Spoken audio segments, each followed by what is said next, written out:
அனைவருக்கும் வணக்கம். Welcome to Sai Kathir channel.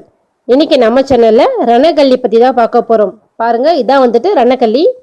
இப்போ ரணகல்லியினுடைய மருத்துவ குணங்கள், அது மட்டும் இல்லாம நம்ம எப்படி ரணகல்லியை நம்ம பயன்படுத்தலாம் அப்படிங்கிறத பத்தி தான் இந்த வீடியோல பார்க்க போறோம். என்னுடைய சேனலை சப்ஸ்கிரைப் பண்ணாதவங்க கண்டிப்பா சப்ஸ்கிரைப் பண்ணிக்கோங்க. இந்த வீடியோவை மிஸ் பண்ணாம ஃபுல்லா பாருங்க. எல்லாருக்குமே ரொம்ப ஹெல்ப்ஃபுல்லான வீடியோ தான் இது. சிறுநீரக கற்களை எப்படி கரைக்கலாம் அப்படிங்கிறத பற்றி தான் பார்க்க போகிறோம். கிட்னி ஸ்டோன் அப்படிங்கிறது இப்போ எல்லாருக்குமே பல பேர் அதிக அளவில் பாதிக்கப்பட்டுட்டு வராங்க. கண்டிப்பாக இந்த இலையை பயன்படுத்தி அதை நம்மளால் சரிப்படுத்த முடியும். அதுதான் இன்றைக்கி நம்ம பார்க்க போகிறோம். இதான் ரணகல்லி செடி. இதனுடைய இலைகள்லாம் பாருங்கள், நம்ம பார்க்கும்போதே அதனுடைய ஓரங்கள்லாம் வெட்டு வெட்டாக இருக்கும், விளிம்புகள். இந்த மாதிரி தான் அதனுடைய இலையினுடைய அமைப்பு இப்படி தான் இருக்கும். அது மட்டும் இல்லாமல் இந்த இலையை நீங்கள் சாப்பிடும்போது பார்த்தீங்கன்னா கொஞ்சம் புளிப்பு சுவையாக தான் இருக்கும். இந்த இலையை நம்ம சாப்பிட்டோம்னா சிறுநீரக கற்களை கண்டிப்பாக கரைக்க முடியும். அது மட்டும் இல்லாமல் இந்த இலையை எப்படி சாப்பிடலாம் அப்படிங்கிறத பற்றி நான் சொல்கிறேன். அந்த மாதிரி நீங்கள் சாப்பிட்டீங்கன்னா உங்களுக்கு எப்படிப்பட்ட கல்லாவே இருந்தாலும் சிறுநீரக கற்களை கண்டிப்பாக கரைக்க முடியும். அதே மாதிரி இந்த செடியை நீங்கள் இப்போது வீட்டில் ஒன்று இருக்குன்னா நீங்கள் இன்னொரு செடி வைக்கணும் அப்படின்னு ஆசைப்பட்டீங்கன்னா கூட ரொம்பவே ஈஸி தாங்க. இதனுடைய ஒரு இலையை நீங்கள் பறித்து மண்ணில் நீங்கள் வச்சிங்கனாலே போதும். அந்த இலையில் ஓரமாக வெட்டு வெட்டாக இருக்குது பார்த்தீங்களா, அந்த ஒவ்வொரு வெட்டிலையுமே அந்த விளிம்புகளில் ஒவ்வொரு செடி வளரக்கூடியது. இதுக்கு காயெல்லாம் எதுவுமே விதையெல்லாம் இல்லை. அந்த இலையிலேயே அவ்வளோ அழகாக செடி வளருங்க. சூப்பராக இருக்கும். கண்டிப்பாக ட்ரை பண்ணி பாருங்கள். ஓகே, நம்ம இந்த இலையை நம்ம எப்படி பயன்படுத்தலாம்ங்கிறத பற்றி பார்க்கலாம். நீங்கள் இப்போது சிறுநீரக கற்களுக்கு இந்த இலையை நீங்கள் சாப்பிடணும் அப்படின்னு நினச்சிங்கன்னா காலையில் வெறும் வயிற்றில் ஒரு இலையை நீங்கள் சாப்பிடணுங்க. தொடர்ந்து 7 நாளைக்கு கண்டிப்பாக நீங்கள் சாப்பிடுங்க. இந்த மாதிரி சாப்பிட்டீங்கன்னா உங்களுக்கு எல்லா பிரச்சனையுமே சரியாகிடும். 1 வாரம் கண்டிப்பாக நீங்கள் சாப்பிடணும். ஒரு நாளைக்கு ஒரு இலை மட்டும் தான் சாப்பிடணுங்க.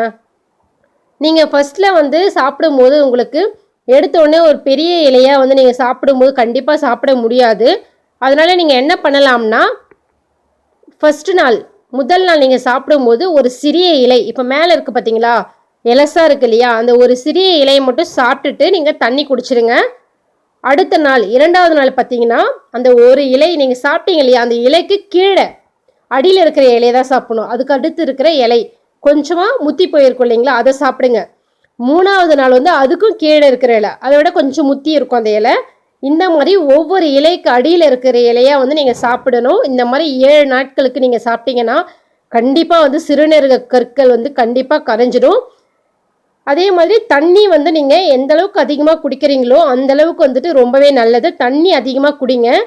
நீங்கள் இந்த மாதிரி 1 வாரம் நீங்கள் இந்த இலையை சாப்பிடும்போது நான்வெஜ் யாரும் சாப்பிடாதீங்க.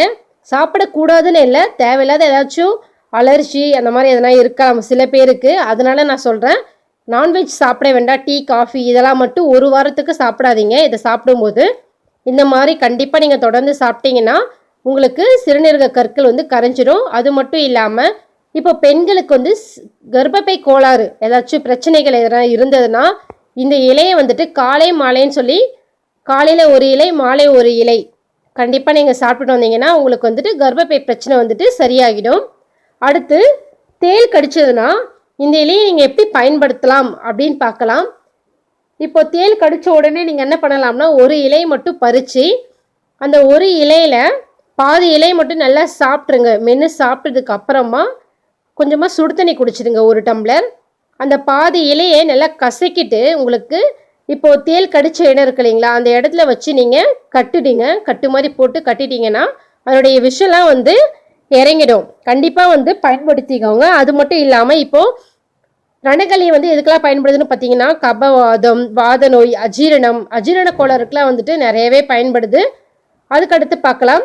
அந்த இலையை பாருங்கள், நான் சொன்ன மாதிரி சைடில் வெட்டு வெட்டாக இருக்கு பாருங்க அந்த விளிம்புலாம். இதுதான் நீங்கள் செடி வாங்கணும்னா கூட நீங்கள் பார்த்து இந்த மாதிரி இருக்கா அப்படின்னு சொல்லிட்டு கரெக்டாக வாங்குங்க. வாங்கி பயன்படுத்திக்கோங்க.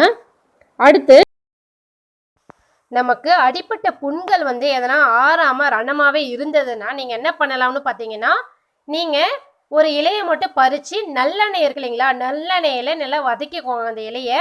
வதக்கி வெது வெதுப்பாக சூட்டும் போது நீங்கள் அந்த இலையை எடுத்து உங்களுக்கு அடிப்பட்ட இடத்துல வச்சு நீங்கள் ஒரு கட்டு மாதிரி கட்டிட்டீங்கன்னா உங்களுக்கு வந்துட்டு அந்த புண்கள்லாம் வந்து சீக்கிரமாகவே ஆறிடும். அதனால் கண்டிப்பாக நீங்கள் வந்து பயன்படுத்திக்கலாம்.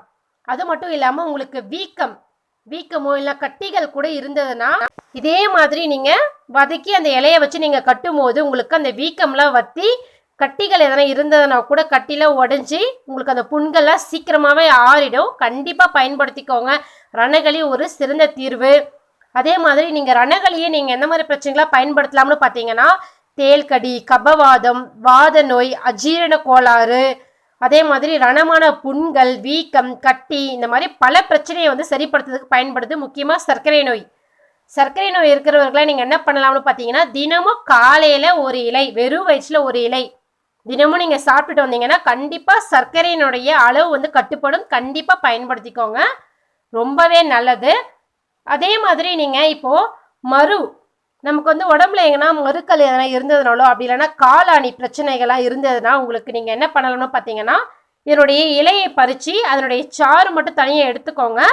அந்த சாறு எடுத்து எதனா இருந்ததுன்னா அந்த மறுக்கல் மேலே வந்து அந்த சாறு மட்டும் அப்ளை பண்ணிக்கோங்க. காலாணி இருக்கிறவங்க காலாணிக்கு எந்த இடத்துல இருக்கோ அந்த இடத்துல வந்து அந்த சாறு மட்டும் தடவிடுங்க.